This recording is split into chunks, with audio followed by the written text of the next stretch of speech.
Assalamualaikum warahmatullahi wabarakatuh. Perkenalkan, nama saya Zidane Yusi. Pada kesempatan kali ini kita akan membahas materi mengenai cerpen atau cerita pendek. Cerita pendek merupakan karangan pendek yang berbentuk prosa.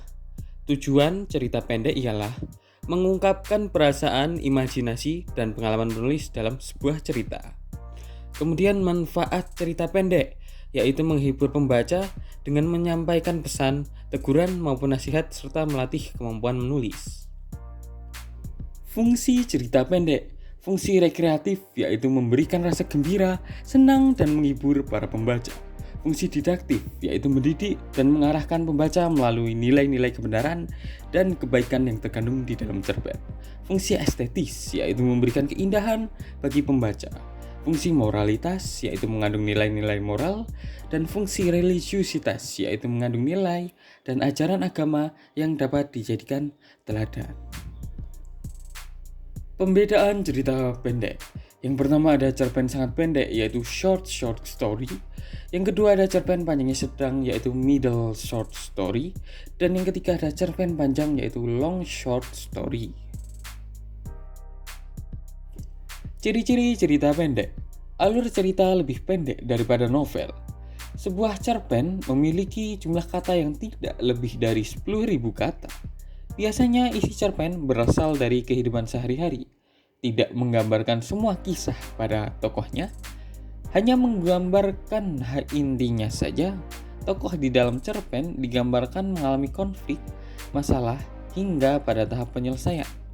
Menggunakan kata yang sederhana dan mudah dipahami. Kesan atau pesan yang terdapat dalam cerpen sangat mendalam sehingga pembaca turut merasakan kisah dari cerita tersebut. Biasanya hanya ada satu peristiwa saja yang diceritakan. Memiliki alur cerita yang tunggal dan penokohan pada cerpen itu sangatlah sederhana dan tidak mendalam. Unsur pembangun cerita pendek. Yang pertama ada unsur intrinsik, yaitu tema, tokoh, penokohan, alur, setting, sudut pandang, gaya bahasa, dan amanat. Tema merupakan ide atau gagasan dasar keseluruhan cerita yang ada dalam cerpen. Tokoh merupakan pelaku yang ada di dalam cerpen. Penokohan merupakan penentuan sifat dari tokoh yang ada di dalam cerpen. Alur merupakan urutan jalan cerita di dalam cerpen. Setting terdiri atas 3, yaitu latar waktu, latar tempat, dan latar suasana terjadinya cerita. Sudut pandang merupakan strategi yang digunakan penulis untuk menyampaikan ceritanya. Gaya bahasa yaitu ciri khas pengarang dalam menyampaikan ceritanya. Amanat yaitu pesan moral yang dapat kita ambil dalam sebuah cerpen. Unsur pembangun cerita pendek. Yang kedua adalah unsur ekstrinsik. Yang pertama latar belakang masyarakat, yaitu faktor lingkungan masyarakat sekitar yang mempengaruhi pengarang dalam membuat cerpen. Contohnya adalah kondisi ekonomi, kondisi sosial, kondisi politik, kondisi negara, dan sebagainya. Yang kedua adalah latar belakang penulis, yaitu salah satu faktor yang berasal dari dalam diri penulis yang mendorong penulis untuk membuat cerita pendek. Contohnya adalah kondisi psikologis pengarang, aliran sastra pengarang, dan sebagainya.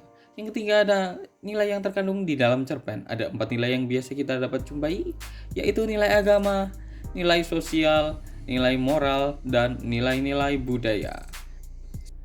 Struktur cerita pendek. Yang pertama ada abstrak, yaitu pemaparan gambaran awal dari cerita yang dikisahkan. Yang kedua ada orientasi, yaitu penggambaran permulaan dan pengenalan tokoh, latar, dan permulaan konflik yang akan dialami tokoh atau para tokoh di dalam cerpen. Ketiga ada komplikasi, yaitu urutan peristiwa-peristiwa yang dihubungkan dengan sebab dan akibat. Yang keempat ada evaluasi, yaitu peristiwa puncak, permasalahan, dan mulai mendapatkan penyelesaian. Yang kelima ada resolusi, yaitu peristiwa penyelesaian masalah atau solusi yang dialami tokoh. Dan yang terakhir ada koda, yaitu penutup yang berisi pelajaran atau nilai. Berikutnya aspek kebahasaan cerita pendek. Keterangan waktu merupakan kata maupun frasa yang berfungsi untuk menunjukkan keterangan waktu baik di masa sekarang, masa lampau maupun masa depan.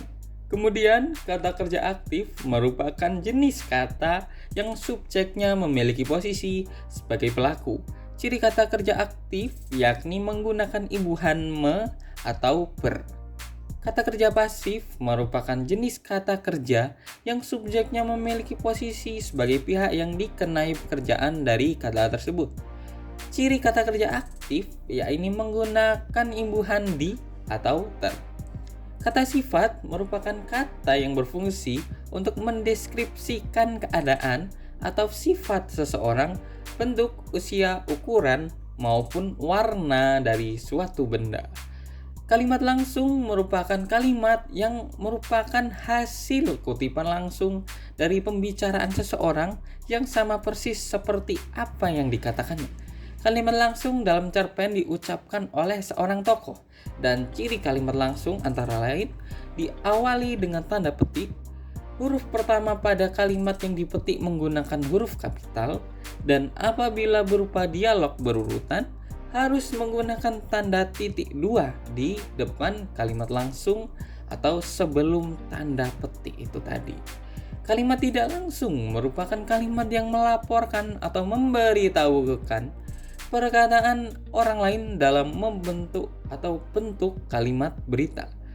Ciri kalimat tidak langsung antara lain tidak menggunakan tanda petik dan ada penambahan kata ganti orang yang sedang berbicara, kemudian menggunakan intonasi yang datar.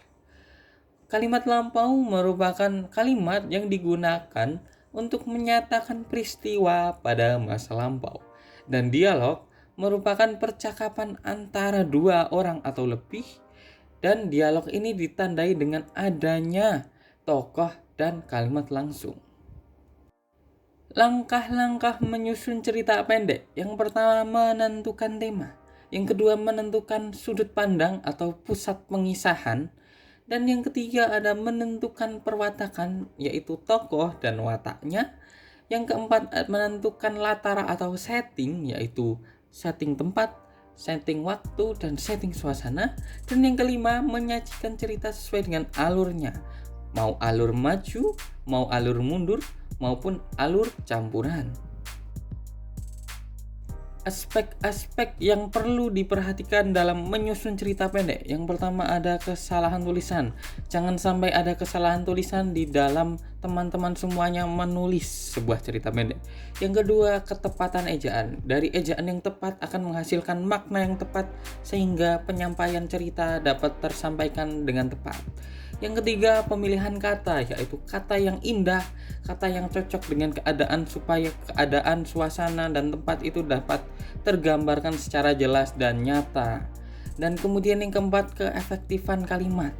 Kalimat harus efektif sehingga tidak boleh ada ketidakefektifan. Contoh ketidakefektifan adalah hari ini aku sangat bahagia sekali. Nah, itu tidak boleh dituliskan di dalam cerita pendek. Cukup saja dituliskan hari ini aku sangat bahagia, begitu.